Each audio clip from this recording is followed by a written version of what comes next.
јас мислам дека сме подготвени, имавме доволно време. Не случајно ги почнавме подготовките 2 дена порано. На време и се комплетиравме. Пешевски се приклучи последен во вторникот. Другите играчи што не се интернационалци се приклучија во понеделникот сабајле. Мислам дека со оглед на сите репрезентации што го имаат временскиот период, имавме доволно време. Мене ми е позната овој ритуал, оваа процедура како се подготвуваат национални селекции. Максимално го искористивме времето. Имавме добри услови.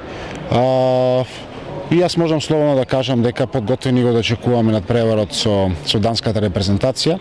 Треба да напоменеме дека ќе играме против светскиот шампион, актуелниот светски шампион, актуелниот се уште олимписки шампион.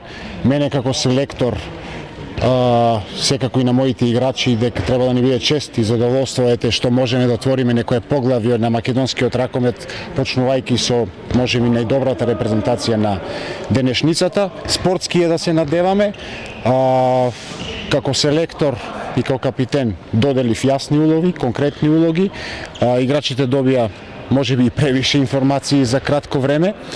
Јас мислам дека комплетната слика на ова, како да кажам, нова Македонија што треба да биде, ќе ја имам после 2 надпревари со Данска. Како што кажа, спортски е да се надеваме, ќе веруваме и спортски е да се бориме до крај.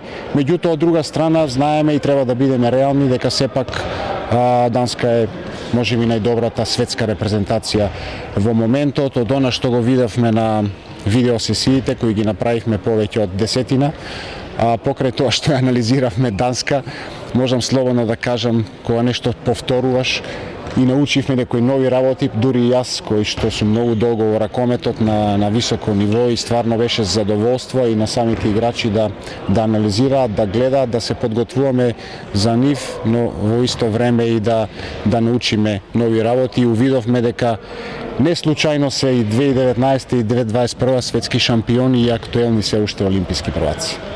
Јакобсен вели Јакобсен дека не знае што да очекува од Македонија. Па видете, и јас да сум на негово место, истото би го рекол.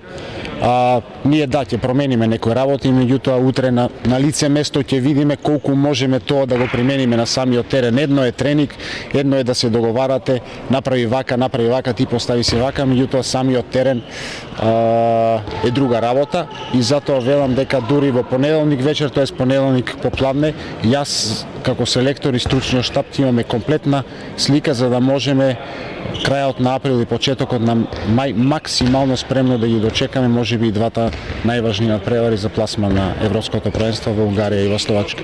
Па видете, не би рекол искрено да ви кажам, јас сум играч кој што публиката ми дава додатен импулс. Нашата публика е позната како можеби најдобра во Европа, и клубска и репрезентативна. Тоа многу пати до сега во минатото го покажала. Одговорот на моето прашање дека мене повеќе и како селектор и како играч ми недостасува од публиката него што ќе биде олеснување некоја. Па видете, јас помалци или повеќе имам некоја, така да кажам, комплетна слика на она. Имам 1 до 2 дилеми. Кај мене ми дава некоја позитивна енергија затоа што успеав за овој краток период да имам, како да кажам, сладки маки, затоа што некои нови играчи се наметнаа во националната селекција, но исто размислувам, не сакам да ги изгорам и тоа да се направи на некој начин да биде нивна промоција и да ја ставиме у позадина важноста на тимот и на резултатот на македонската репрезентација.